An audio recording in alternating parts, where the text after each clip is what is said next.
13.9 radical equation. So now it's going to throw in this little thing right here, equals. So you're going to eventually get this solved out where it says x equals something. I mean, way down here, x equals something. So there's a couple of steps. Step one, get the radical on one side. So we got to get this thing right here on one side. So basically, I'm adding 4 to both sides. So I get root of 2x minus 5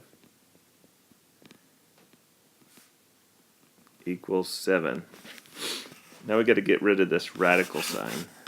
Okay, got to get rid of this radical sign right here. And the way you get rid of a radical sign is to do the opposite of the square root of something. You square it. So we're going to take in step 2 right here. We're going to square this side. It's fine, you can do that as long as you square the other side. So here, a square root and a square cancel each other out. So basically you just have 2x minus 5. Now over here, 7 squared is 49. So now you're to a two-step equation. You add 5 to both sides. You don't really have to show this part. So you got 2x equals 54. You divide by 2 on both sides. You don't have to show this part either, but that's okay if you do. You got x equals 27. That's your answer.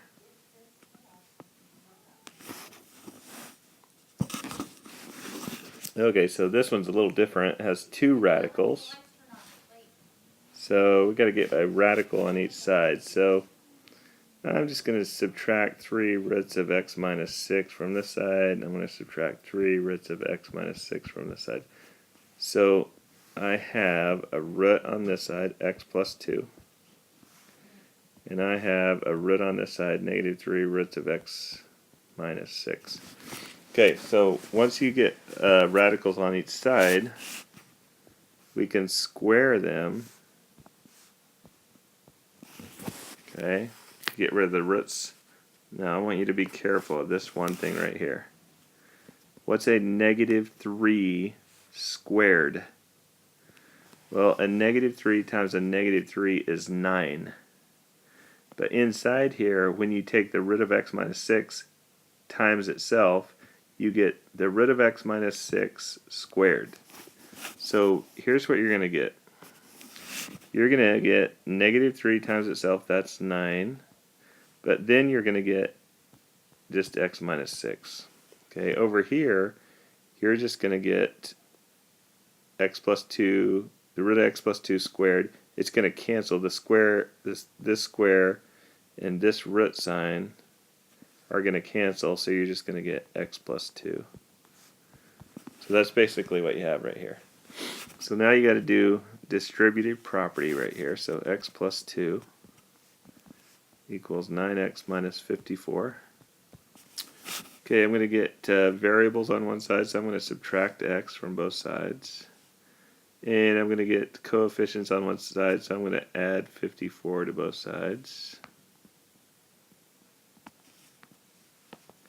So I get 56 equals 8x, divide by 8, and x equals 7.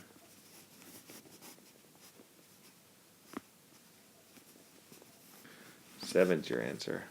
You can put it back in. 7 plus 2 is 9. Here, right back up here. 7 plus 2 is 9. The root of that's 3. 7 minus 6 is 1. The root of that is 1. Okay. So, is that right? You can check it. We'll check it in class. I'll show you one in class. Oh. Wait, sorry. Back to this one. You have to check it. Okay? You have to check it. So if I put this in, 7 plus 2 is 9. The root of 9 is 3. So I basically get Let me do it in a different color. I basically get 3 here. Okay, now put it into here. 7 minus 6 is 1. The root of 1 is 1.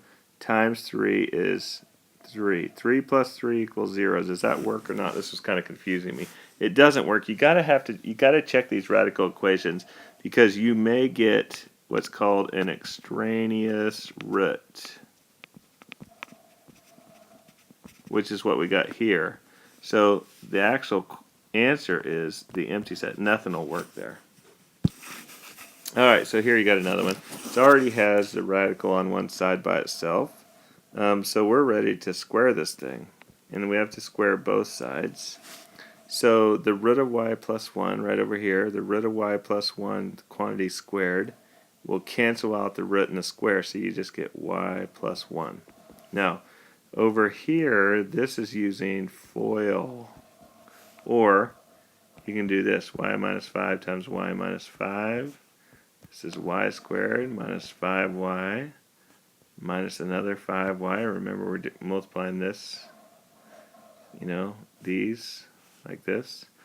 And then plus 25. So you're going to get y squared minus 10y plus 25.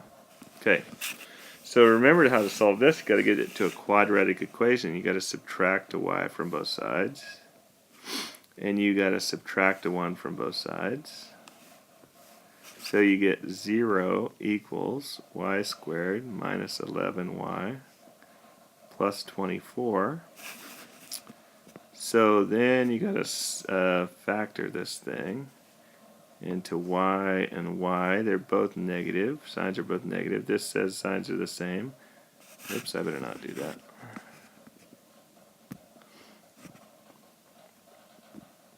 This positive says signs are the same, so you look inside. This says they're both negative.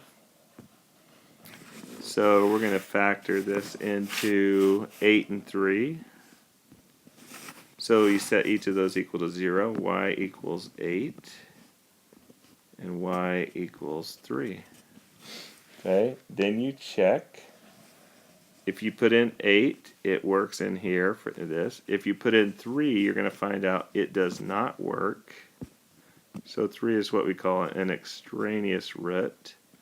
So you just get 8. And you can do that check here a little later. That's pretty much it. We're going to work on some more in class, so you'll be up to the task here. Made with Doodlecast Pro.